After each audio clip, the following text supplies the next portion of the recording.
आप सभी को प्रभु यीशु मसीह के अति पवित्र तथा सामर्थ्य नाम में अनुग्रह तथा शांति बहुतायत से मिलती रहे, आमीन। मेरे अति प्रिय मित्रों, आप सभी को प्रभु के प्रियदास भाई शैमुएल तांडे का प्रेम भरा नमस्कार। उत्पत्ति अध्याय 26 के 18 से हम 22 पद को अगर देखें तो वहां पर एक बहुत ही दिलचस्प घटना का वर्णन पाया जाता है। यहाँ पर इस प्रकार से लिखा है, जरा ध्यान से सुने। तब जो कुएं उसके पिता इब्राहिम के दिनों में खोदे गए थे और इब्राहिम के मरने के पीछे पलिश्तियों ने भर दिए थे, उनको इसहाक ने फिर से खुदवाया और उनके वे ही नाम रखे जो उसके पिता ने रखे थे। फिर इसहाक के दासों को नाले में खोदते खोदते बहते जल का एक सोता मिला। जी हाँ, जरा ध्यान से सुने। फिर इसहाक के दासों को नाले में खोदते खोदते बहते जल का एक सोता मिला। तब गरारी चरवाहों ने इसहाक के चरवाहों से झगड़ा किया और कहा, यह जल हमारा है। सो उसने उस कुएं का नाम एसेक रखा, इसलिए कि वे उससे झगड़े थे। फिर उन्होंने दूसरा कुआं खोदा और उन्होंने उसके लिए भी झगड़ा किया, सो उसने उसका नाम सित्रा रखा।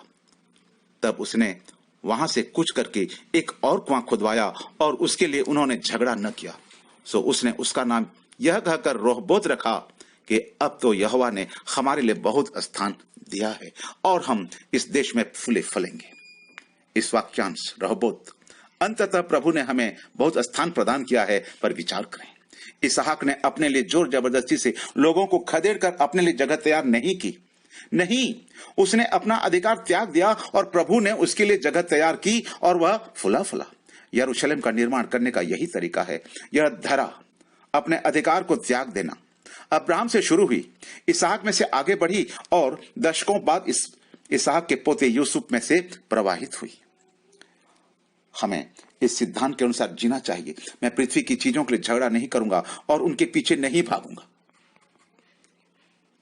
यह संसार और सांसारिक मसीह जो चाहें ले लें, जो बचेगा मैं वही ले लूंगा।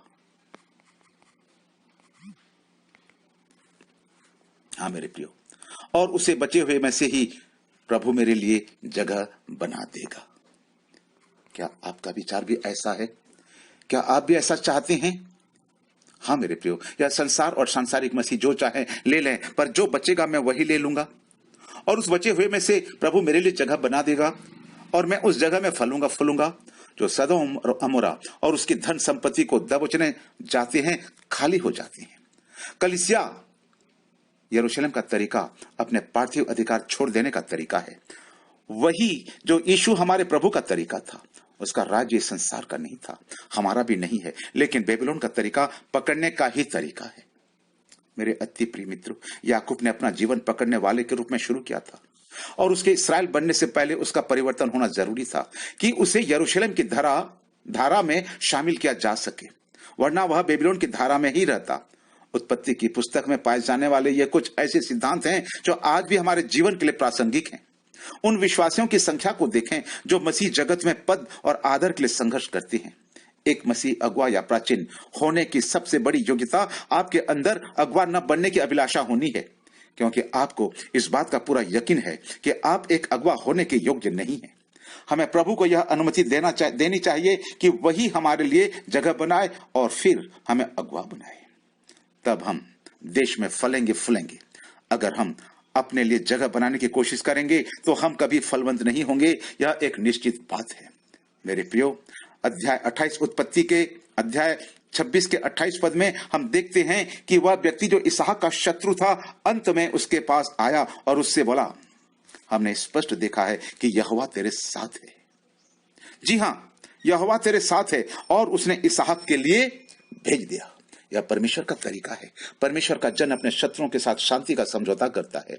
अगर हमारा शत्रु भूखा है तो हमें उसे खाना खिलाना है, यदि वह प्यासा है तो उसे पानी पिलाना है, यदि वह दुख में है तो उसकी हमें सुधि लेनी है। यह यरूशलेम धारा का मार्ग है।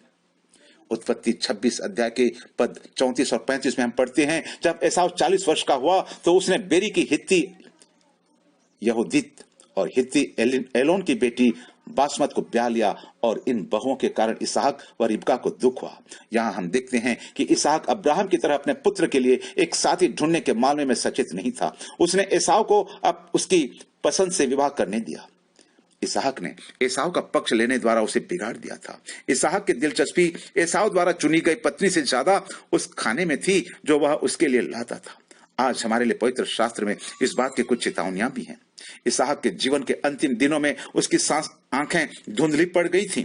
या कोई गंभीर बात नहीं है। जैसे जैसे हमारी उम्र बढ़ती है हमारी आंखें प्राकृतिक रूप में कमजोर हो जाती हैं। लेकिन इसमें अफसोस की बात यह थी कि इसहाक की आत्मिक नजर भी कमजोर हो चुकी थी, धुंधली पड़ गई थी। हम जैसे जैसे बूढ़े होते हैं तो हमारे बाहरी मनुष्य खत्म हो जाता है, लेकिन हमारा भीतरी मनुष्यत्व ज्यादा बलवान और हमारी आत्मिक नजर ज्यादा तेज होनी चाहिए। मगर इसहाक के साथ ऐसा नहीं हुआ। वह जानता था कि जब उसके दोनों बच्चे रिबका के गर्भ में ही थे तब परमेश्वर ने क्या कहा था, बड़ा छोटे का दास होगा। लेकिन उसने फिर भी परमेश्वर के वचन का विरोध करते हुए अपने आशीष बड़े लड़के को देनी चाहिए। क्या आप इसकी गलती देख सकते हैं? उसने 27 अध्याय के 2-3 पद में एसाव से कहा, मेरी मृत्यु निकट है, तू अपना धनुष बाण लेकर जा और मेरे लिए शिकार लिया। यह बूढ़ा व्यक्ति जिसका एक पैर कब्र में है अब भी खाने के विषय में सोच रहा है। इसमें कोई हैरानी की बात नहीं है कि उसने अपनी आत्मिक दृष्टि खो दी थी। पौलुस ने 1 कुरिन्थियों 9 अध्याय के 27 पद में कहा है, अगर मैं अपनी देह को कष्ट देकर वश में नहीं रखूंगा तो दूसरों को प्रचार करने के बाद भी स्वयं अयोग्य ठहरूंगा।